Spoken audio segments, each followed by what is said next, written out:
Yeah, are you keeping a list of all the things Putin is doing?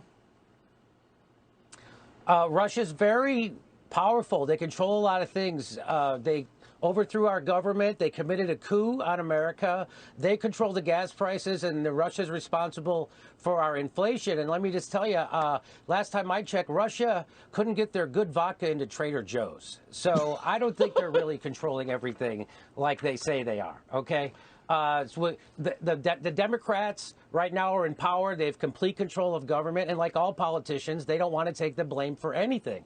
They want you to blame everybody and everything or anybody and anything for the pain that you're feeling right now, except blame them, the people with the power right now. And so that's why everything comes back to Putin, because Putin is a proxy for their Trump hate, right? And you said Larry Summers blamed January 6th on inflation, which is an old Clinton advisor.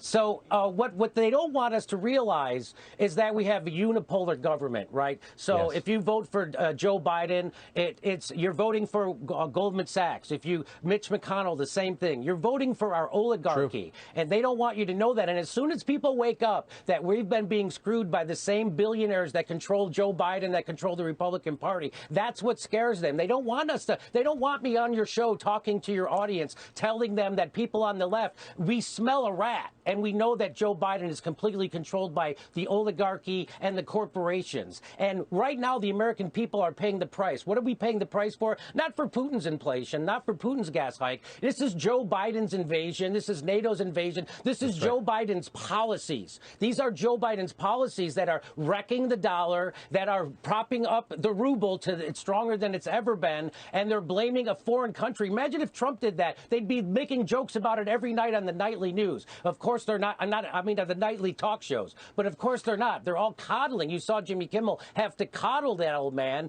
the guy who probably got stuck in a couch before he left that place.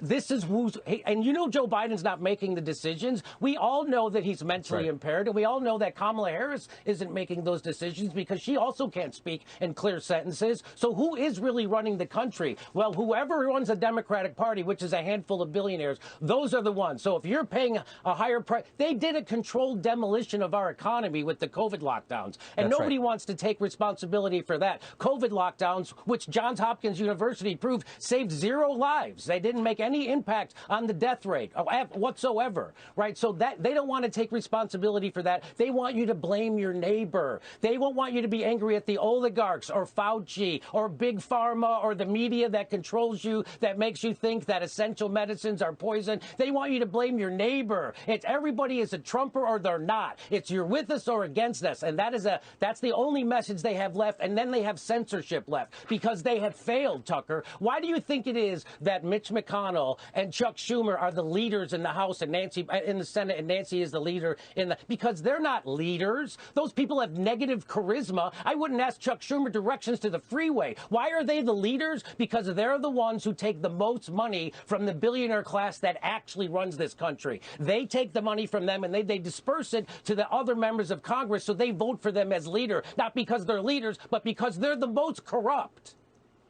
Man, is that true. Great, Jimmy Dore. Great to see you tonight. Thank you so much. Thanks for having me.